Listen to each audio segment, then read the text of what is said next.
moved, right? So there are a group of people, on the earth that don't reach their goals because they get complacent, right? They're not moved. You got to be moved, all right? So every day I try to find something. I've been married 30 years. I've been with my wife for 34. I try to find something every day that moves me, where it's just not like she's in the house. She's just my wife. I try to be moved. My son, I try to think of something every day that will move me. My daughter, something that will move. The company, like I need something that's gonna move me. So you need to spend the first 30 minutes of a day, an hour if you can, doing things that are going to move you. Write that down, the things that are gonna move you. Okay, so for me it's music, it moves me, right? And those lyrics specifically, like I believe, right? So somebody tell me, give me two other people, what do you do or what can we do to an activity that can move us? Good. Actually moving, exercising. Good. Write that down. Laughing. What can we do to make us laugh? Okay, do. Good. My kid. Okay, so just whatever it is that you can do literally to incite it. Listen to me very closely. When I say find something that moves you, what most of you do wrong is you're waiting for something to move you. Instead of creating the thing every day that moves you. And the reason why I say find something that moves you, because what separates humans is our effort. There's some of us, we give 70% to what we do. Some of us 80%, some of us 90%, some of us 100%, some of us 120%. And so when you move and you are moved, it allows you to operate at a whole different level. So I want you to be very intentional and deliberate every single day, at least an hour. But if you have to rush it, 30 minutes where you are moved. All right, good. Anything else? Music, laughter, meditation. Good. Vision board. Good. Prayer. Good. Say it again. Read over my goals every hour. Good. Motivational speakers. Look, I don't know what it is. I'm telling you though, stop waiting for something to move you and move yourself.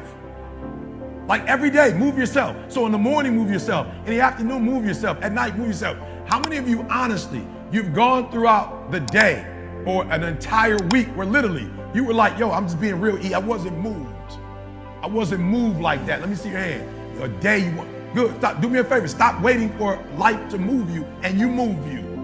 Like you already know anybody ever watch a movie and it's like, when you watch that movie what it does to you? Like you about ready to run through a wall? Okay, well, keep the movie on cue.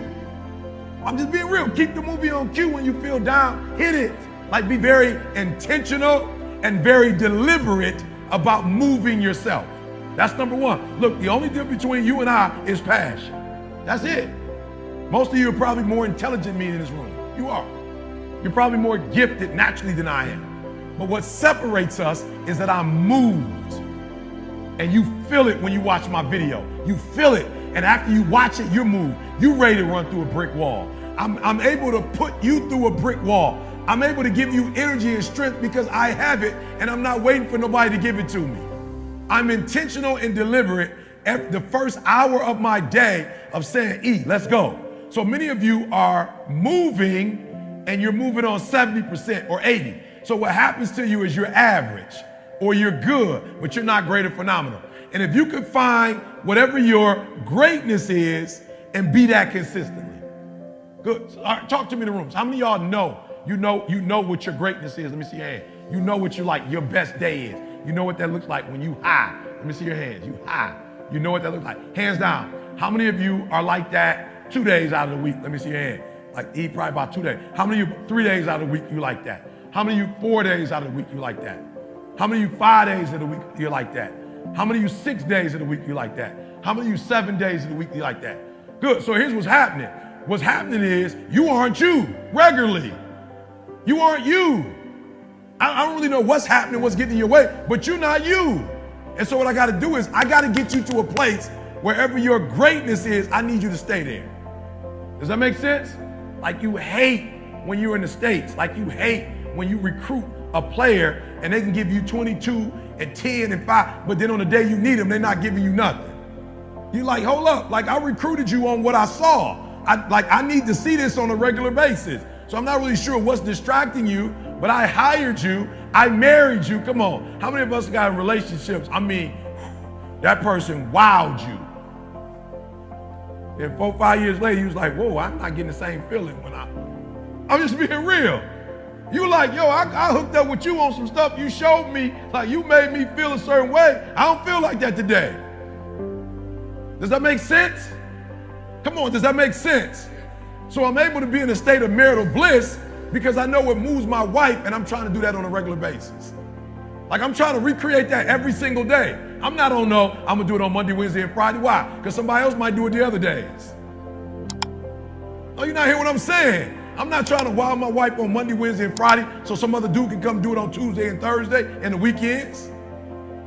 One off day can switch, it can turn everything around. You've ever watched a match?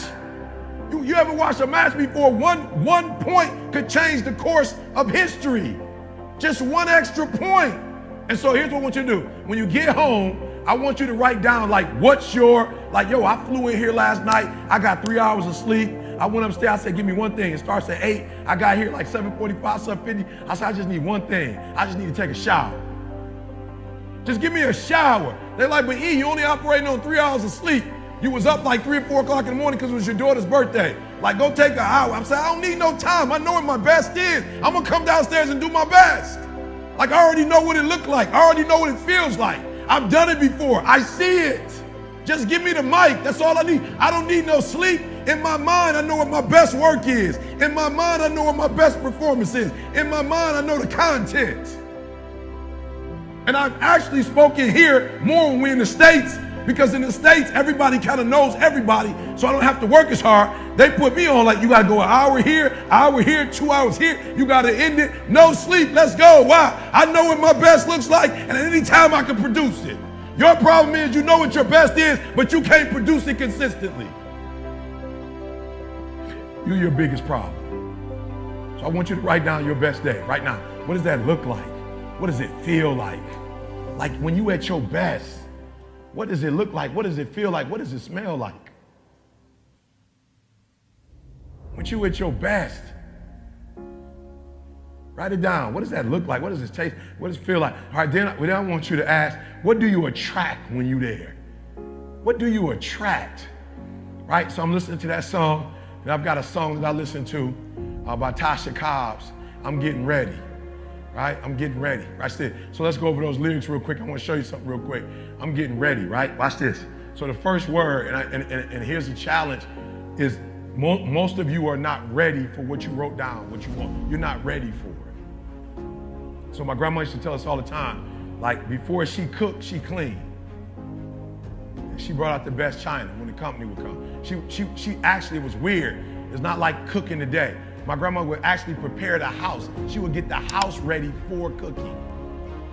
It's the craziest thing. Like, we ain't on that no more. I'm just like, just go get the food, bring the food in. Like, I don't even know where we eating it at. We eat in the car, living room, I don't care. My grandma had a spot in the kitchen. You always ate at the kitchen table. And so she would prepare the kitchen table. And we had to get ready. The problem with most of you, listen to me, the first thing is you are moved, but you're not responsible for your move. Everything is external that moves you. Now I want you to start moving yourself internally. I want you to be able to push your buttons and not let anything else push your button. Like, I'm just being real. You hear people say all the time, like, yo, E, bruh, I was feeling it, now I ain't feeling it. That's on you.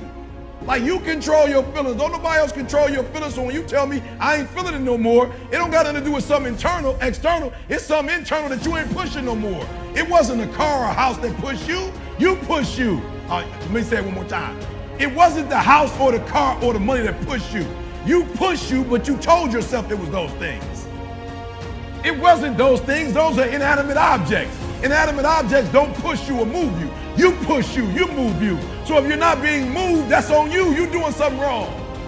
You're not being able to go inside and push the right buttons. So the first thing is you gotta move you every single day. If you get to a point in your day and you down and out, if you get to a point in your day and you exhausted, you get to a point in your day and you're not feeling it, you can stop right there and change the mood.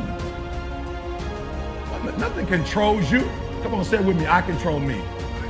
Come on, I control me. If you think that's a lie, and you think something else controls you, let me see your hand. You're like, nope, I don't really control me. Something else, my wife controls me. No, and if your wife controls you, who gave her the control? You did. So my wife does control me, but I gave her the control. Like, I realized she's a better decision maker than me, so I gave her that. Right, but I gave it to her. And at any point I need to take it back, I can take it back. Does that make sense? Does that make sense? You control your feelings. You control your mood. Don't nobody control your mood. You saw something that threw you off, well, see something that throw you back on.